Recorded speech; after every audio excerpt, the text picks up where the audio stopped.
Salam sejahtera.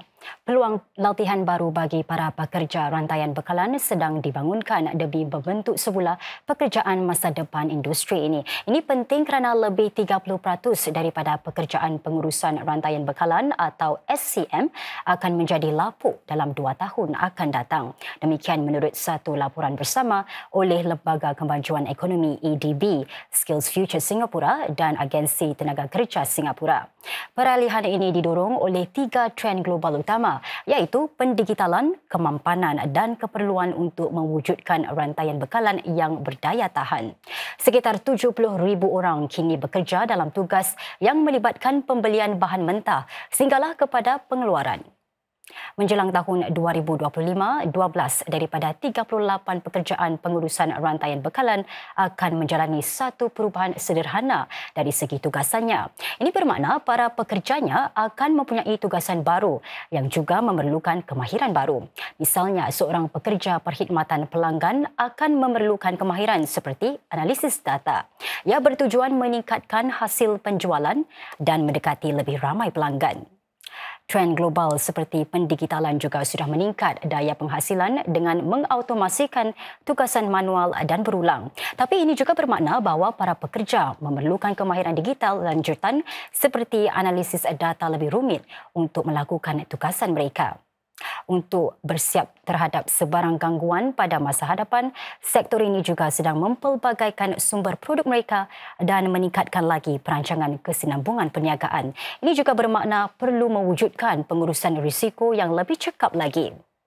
Seperti industri-industri lain, pengurusan rantaian bekalan juga memanfaatkan amalan mesra alam. Ini memerlukan pakar-pakar SCM supaya mengembang, mengurus dan melaksanakan rangka kerja kemampanan. Lantaran itu, Singapura sedang memperkenalkan beberapa inisiatif baru untuk menyokong proses latihan tenaga kerja ini. Ini termasuk dengan mengadakan kelas pakar, program mereka semula pekerjaan dan latihan sambil bekerja bagi para pekerja pertengahan kerjaya. Selain itu, untuk membantu syarikat-syarikat menjalani peralihan, Lembaga Ekonomi Singapura dan Skills Future Singapura juga akan melancarkan satu panduan rujukan menjelang akhir bulan ini. Ia akan mengandungi trend-trend terkini untuk membentuk pekerjaan SCM dan maklumatnya juga boleh didapatkan di laman EDB. These insights will guide our training providers in curriculum development and also help enterprises enhance their in-house SCM training programs and help the workers get equipped with the necessary skills to upskill and reskill for a rewarding career in SCM. Singapura memulakan penyelidikan yang diharap dapat menjadikan daging alternatif lebih murah untuk dihasilkan, yang merupakan satu daripada 2 program nasional bertujuan tangani isu-isu genting yang dihadapi pelbagai kota di dunia. Projek Kendalian Kampus bagi Kecemerlangan Penyelidikan dan Perusahaan Teknologi atau CREATE itu menghimpunkan para penyelidik dari 10 universiti di bawah satu bumbung di Singapura. Para penyelidik ini sedang sibuk memasak, bukan di dapur tetapi di makmal. Matlamatnya mencari huraian bagi menjadikan daging alternatif lebih berperisa dan bergizi serta membekalkan penduduk Singapura daging buatan makmal yang lebih bermutu. Penghasilan besar-besaran daging sedemikian mungkin semakin menjadi kenyataan sebagai satu huraian kepada keperluan bekalan makanan.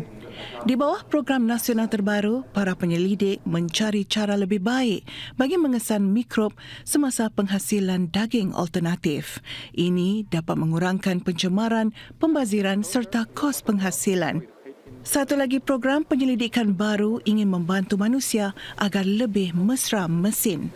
Caranya dengan memaksimumkan kecekapan mesin serta mengembangkan rangka kerja sosial untuk berinteraksi dengannya. Semasa mengumumkan kedua-dua program itu, Timbalan Perdana Menteri Heng Swee Keat berkata, cabaran-cabaran rumit ini memerlukan himpunan bakat-bakat terbaik bagi mencari huraiannya. Bringing different universities and researchers together to discover and co-create is particularly relevant today. Technology cycles are shortening and the pace of innovation has increased.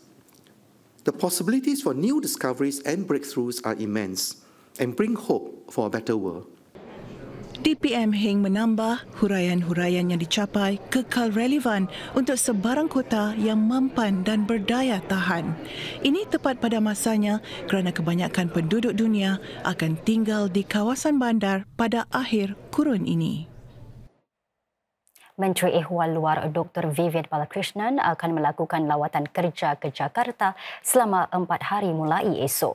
Beliau akan menghadiri beberapa mesyuarat berhubung ASEAN termasuk mesyuarat Menteri-Menteri Luar ASEAN yang ke-56. Mesyuarat itu akan menyimak semula usaha membina masyarakat ASEAN dan perpaduan blok itu di tengah-tengah situasi serantau yang berubah-ubah. Antara isu yang akan dibincangkan termasuk pemulihan dan penyepaduan ekonomi ASEAN pasca pandemik serta kemajuan dalam membina asas untuk memacu pembangunan jangka panjang. Dr. Balakrishnan akan saling bertukar-tukar pandangan dengan rakan-rakan sejawatannya mengenai perkembangan dunia dan serantau selain membincangkan cara-cara meningkatkan keamanan dan kestabilan serantau.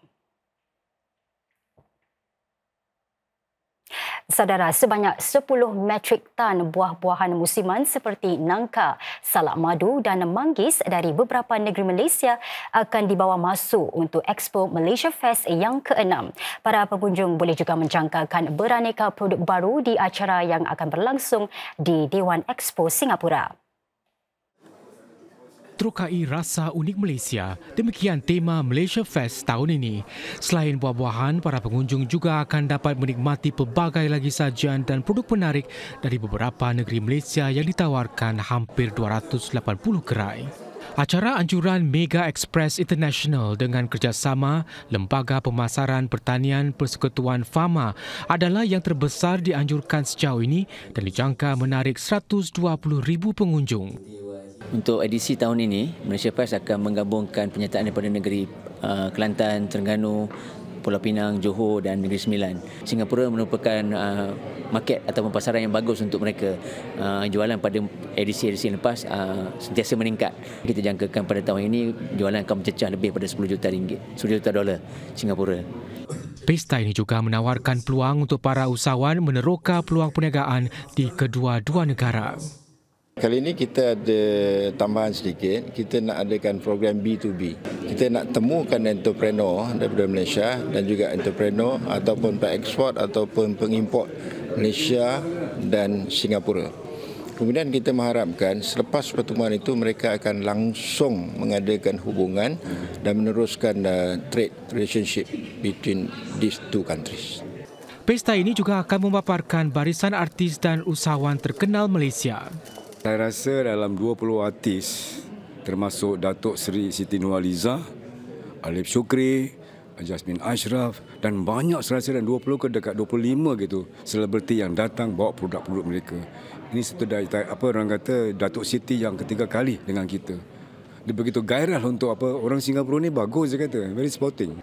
Malaysia Fest bermula 27 hingga 30 Julai ini dan masuk adalah percuma.